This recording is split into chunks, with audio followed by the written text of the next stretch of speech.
राजनीति से काम तक,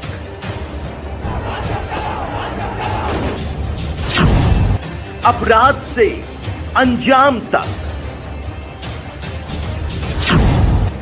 खेत से खलिहान तक, खिलाड़ी से मैदान तक, आईफा की धमाकेदार रात, सितारों से आसमान तक, अब हर खबर पर होगी हमारी नजर। पल पल बदलती देश और दुनिया की हर खबर पाइए सीधा अपने मोबाइल पर। हैं आज की बड़ी खबरों को। आज की पहली खबर में आपको बता दें कि सचिन पायलट 18 जून को करेंगे नई पार्टी का ऐलान। राजस्थान कांग्रेस पार्टी को बड़ा झटका। जी हां, आपको बता दें कि राजस्थान कांग्रेस में विवाद कम होता नहीं दिख रहा है। हाल के दिनों में सचिन पायलट द्वारा उठाए कदमों से परेशान कांग्रेस पार्टी को एक बहुत बड़ा झटका लग सकता है। सूत्रों के अनुसार पार्टी से नाराज चल रहे सचिन पायलट जल्द ही अपनी नई पार्टी का ऐलान कर सकते हैं। खबरों के अनुसार 45 वर्षीय सचिन पायलट 11 जून को इसकी घोषणा कर सकते हैं। 11 जून को उनके पिता राजेश पायलट की पुण्यतिथि है। हालांकि उनके करीबी सूत्रों का कहना है कि पायलट अभी भी अपनी मांगों के जवाब के लिए कांग्रेस नेतृत्व की प्रतीक्षा कर रहे हैं। सूत्रों ने इस बात से भी इनकार किया है कि 11 जून को कोई बड़ी रैली की योजना सचिन पायलट की तरफ से बनाई जा रही है। उन्होंने कहा है कि हर साल की तरह इस बार भी दौसा में पुण्यतिथि मनाने का कार्यक्रम होगा। आपको बता दें कि कांग्रेस नेतृत्व और राजस्थान के दोनों नेताओं के बीच पिछले महीने 4 घंटे तक बैठक चली थी। हालांकि उसमें कोई समाधान नहीं निकल पाया था। हालांकि दोनों नेताओं ने एकता का प्रदर्शन किया था और राजस्थान चुनाव में एकजुट लड़ाई लड़ने का वादा किया था, लेकिन यह स्पष्ट था कि कड़वाहट दोनों ही नेताओं के बीच बनी हुई थी। कांग्रेस के सूत्रों का कहना है कि दोनों नेताओं के बीच दरार खत्म होने वाली नहीं है। इसी के साथ अगली खबर में आपको बताते चले कि अहमदनगर में औरंगजेब का पोस्टर लहराने में 4 गिरफ्तार, समाज में तनाव पैदा करने का मामला दर्ज। आपको बता दें कि महाराष्ट्र के अहमदनगर जिले में उर्स के जुलूस के दौरान मुगल शासक औरंगजेब की तस्वीर लहराने के मामले में पुलिस ने 4 आरोपियों को गिरफ्तार किया है। गिरफ्तार आरोपियों में AIMIM के अहमदनगर जिला अध्यक्ष और उनके 3 अन्य कार्यकर्ता भी शामिल है। पुलिस ने इस मामले में इन आरोपियों के खिलाफ समाज में तनाव पैदा करने की कोशिश करने का मामला दर्ज किया है। दरअसल 4 जून की रात को अहमदनगर के फकीरवाड़ा इलाके में ओवैसी की पार्टी AIMIM द्वारा एक दरगाह के पास उर्स जुलूस निकाला जा रहा था। इस जुलूस में शामिल लोग डीजे के गानों पर नाच रहे थे। तभी AIMIM के अहमदनगर जिला अध्यक्ष सरफराज जागीरदार और उनके 3 साथियों ने औरंगजेब की तस्वीर हाथ में लेकर उसे लहराना शुरू कर दिया। इसका वीडियो वायरल होने के बाद पुलिस हरकत में आई और पूरे मामले की जांच शुरू कर दी। प्राथमिक जांच रिपोर्ट आने के बाद अहमदनगर पुलिस ने 4 आरोपियों के खिलाफ मामला दर्ज करते हुए उन्हें गिरफ्तार कर लिया है। गिरफ्तार आरोपियों में सरफराज जागीरदार, जावेद शेख, शेख सरवर और अदनान शेख शामिल है। पुलिस इनसे पूछताछ कर रही है। इसी के साथ अगली खबर में आपको बताते चले कि गया में बाहुबली पूर्व सांसद आनंद मोहन ने सोमवार को बीजेपी पर जमकर निशाना साधा है। गया में आयोजित एक प्रेस कॉन्फ्रेंस में उन्होंने कहा है कि 23 नवंबर को पटना के गांधी मैदान में आयोजित कार्यक्रम का निमंत्रण देने पहुंचे हैं। इसमें 10 लाख से भी अधिक लोग शामिल होंगे। उसी दिन तय होगा सच्चा कौन है। उन्होंने आरोप लगाया है कि मेरी छवि को धूमिल करने और फिर से जेल भेजने की साजिश की जा रही है। बाहुबली पूर्व सांसद आनंद मोहन ने कहा है कि दिल्ली से देश नहीं चल रहा है, नागपुर से देश कंट्रोल हो रहा है। अगर कोई खालिस्तान जिंदाबाद का नारा लगाए तो वह देशद्रोह हो जाएगा, लेकिन एक व्यक्ति पटना में बोलकर जाता है हिंदू राष्ट्र बनाना है तो उसके साथ कुछ नहीं होता है। आनंद मोहन ने कहा है कि हिंदू राष्ट्र किया, एक हिंदू गांव तो बनाकर दिखाओ। कौन से कानून के तहत दूसरे धर्म के लोगों को हटा देंगे।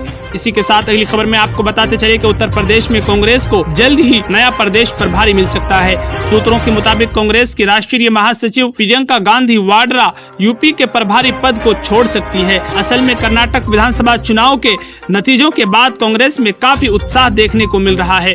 प्रियंका गांधी पार्टी के शीर्ष नेतृत्व में शामिल एक बड़ा चेहरा है। पार्टी का मानना है कि आगामी लोकसभा चुनाव में प्रियंका गांधी सिर्फ यूपी तक सीमित होकर नहीं रह सकती है, उनके ऊपर देश भर में चुनाव को लेकर बड़ी जिम्मेदारी होगी। ऐसे में एक तरफ जहां प्रियंका गांधी के जल्द ही यूपी प्रभारी पद छोड़ने की चर्चा तेज है, वहीं कांग्रेस पार्टी किसे प्रदेश का नया प्रभारी बनाएगी, इसे लेकर भी कुछ नामों के कयास लगाए जा रहे हैं। इनमें जो नाम सबसे ज्यादा चर्चा में है वो उत्तराखंड के पूर्व मुख्यमंत्री हरीश रावत और पार्टी के वरिष्ठ नेता तारिक अनवर का है। माना जा रहा है कि कांग्रेस हरीश रावत को यूपी की जिम्मेदारी सौंपकर यहां पर जो पहाड़ी मतदाता है उसको साधने की कोशिश कर सकती है। दूसरी ओर तारिक अनवर को लाने से कांग्रेस अल्पसंख्यक समाज के बीच अपनी पकड़ बढ़ाने पर भी विचार कर रही है। इसी के साथ अगली खबर में आपको बता दें कि ब्रजभूषण शरण सिंह के खिलाफ प्रदर्शन कर रहे पहलवान सोमवार को अपने अपने काम पर लौट गए।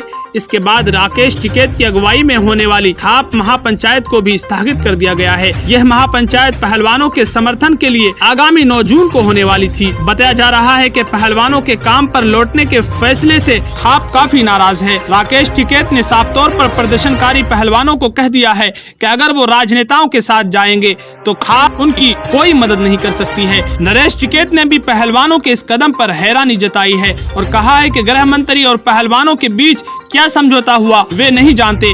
अगर उन्होंने खुद समझौता करने का फैसला कर लिया है तो हम क्या कर सकते हैं। दरअसल आपको बता दें कि यौन शोषण के आरोपी बीजेपी सांसद और कुश्ती महासंघ के अध्यक्ष ब्रजभूषण शरण सिंह की गिरफ्तारी की मांग करने वाले पहलवान विनेश फोगट, साक्षी मलिक और बजरंग पूनिया ने सोमवार को केंद्रीय गृह मंत्री अमित शाह से मुलाकात की। इसके बाद पहलवान अपने अपने काम पर लौट गए। इस बीच पहलवानों के समर्थन में 9 जून को होने वाली खाप की ओर से जंतर मंतर पर प्रस्तावित विरोध प्रदर्शन को रद्द कर दिया गया है। इसी के साथ आपको बता दें कि समाजवादी पार्टी 2024 के लोकसभा चुनाव की तैयारी में जुट गई है। यूपी के लखीमपुर खीरी में चल रहे सपा के बूथ प्रबंधन प्रशिक्षण कार्यक्रम के अंतिम दिन अखिलेश यादव मिशन 2024 का बिगुल फूकेंगे। जातिगत जनगणना और सामाजिक न्याय के मुद्दे पर लोग जनजागरण यात्रा निकालेंगे जो लखीमपुर खीरी से धौरहरा तक जाएगी। इस तरह सपा 2024 के लोकसभा चुनाव प्रचार अभियान का आगाज कर रही है। लेकिन जब सपा ने यात्रा निकाला है उसे राजनीतिक लाभ मिला है। ऐसे में देखना है कि इस बार रथ यात्रा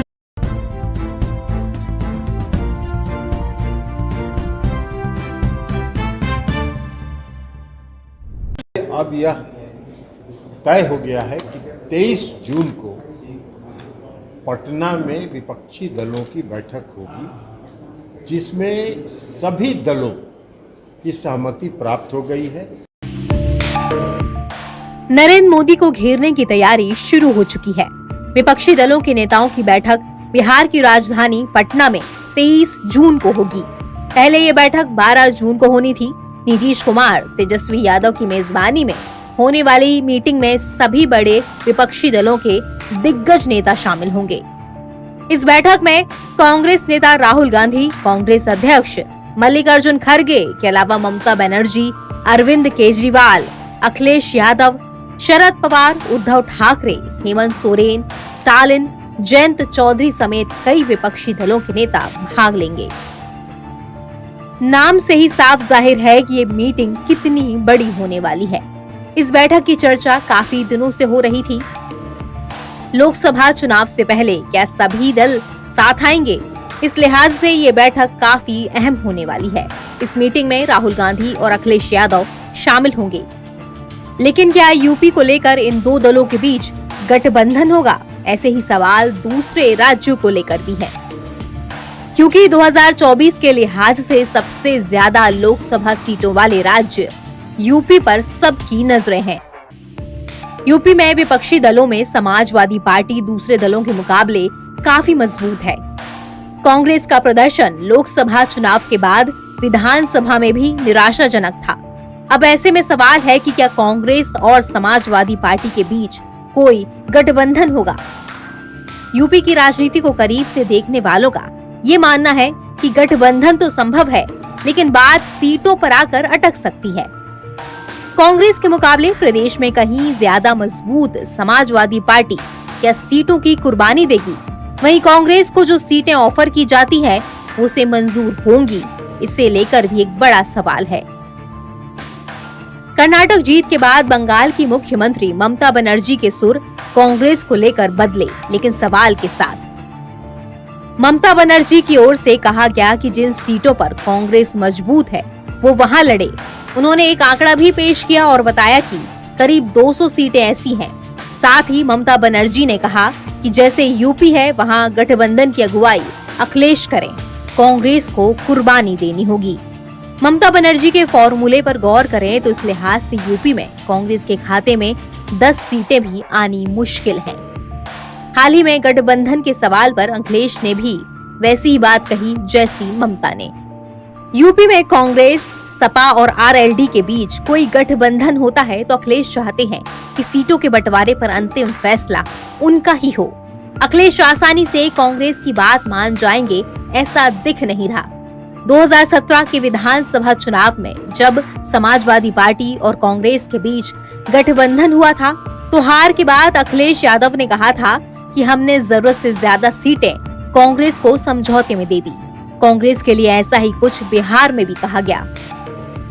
पिछले दिनों एक कार्यक्रम में अखिलेश यादव ने कहा कि जो बात वो कह रहे हैं ममता बनर्जी भी ऐसा ही चाहती हैं।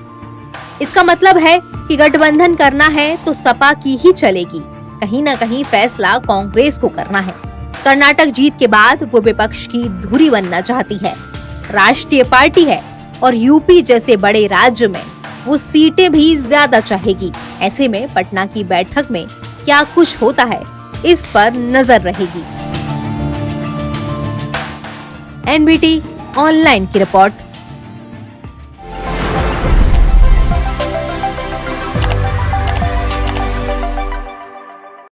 राजनीति की धार हो या खेल की रफ्तार, गांव की चौपाल हो या शहरों का धमाल, आप तक पहुंचेगी हर एक खबर सबसे